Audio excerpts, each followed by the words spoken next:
वंचित बहुजन आघाडी ही भाजपची बी टीम असून वंचितला मतदान म्हणजे भाजपला मतदान असा घणाघाती आरोप शिर्डी लोकसभा मतदारसंघाचे उबाटाचे उमेदवार भाऊसाहेब वाकचौरे यांनी केले। संगमनेर या ठिकाणी ते पत्रकारांशी संवाद साधत होते। यावेळेला त्यांनी वंचित बहुजन आघाडी आणि भाजप यांच्यावरती जोरदार टीका केली। अकोल्याच्या बाजार तळावर खास अकोले तालुक्यातील जनतेला संबोधित करण्यासाठी आले होते।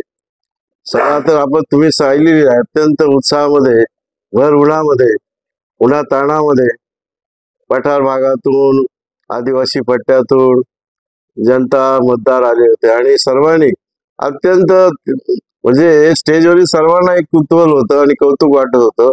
उन्हाताणात ही माणसं आलेली आहेत आणि गेली 3-4 तास ही माणसं शांतपणे बसलेली होती, ऐकत होती आणि त्या पद्धतीनं आजची सभा अत्यंत उत्साहात, आनंदात आणि जोशात झालेली आहे। साहेब, एक सर्वांच्या मनात एक प्रश्न लागलेला आहे।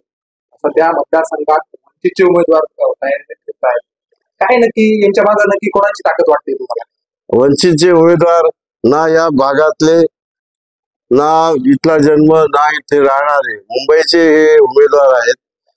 त्यामुळं यांचा जनतेशी किती आणि कसा संबंध आहे हे आपल्याला सर्वांना माहित आहे।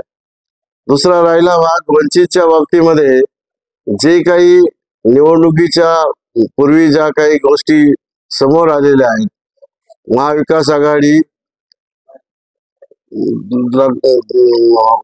विकास आघाडीच्या वतीनं ज्या जागा देण्याचा प्रयत्न झाला वंचित आघाडीला, पण त्या नाकारल्या गेल्या आणि ते जे सिद्ध झालेलं आहे, जे चित्र समोर आलेलं आहे, ते चित्र हे सांगत आहे की ही वंचित आघाडी म्हणजे भाजपची बी टीम आहे।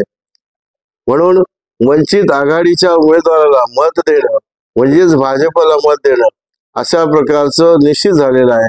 त्यामुळे माझी विनंती राहील की हे मत आपण वाया घालवू नये।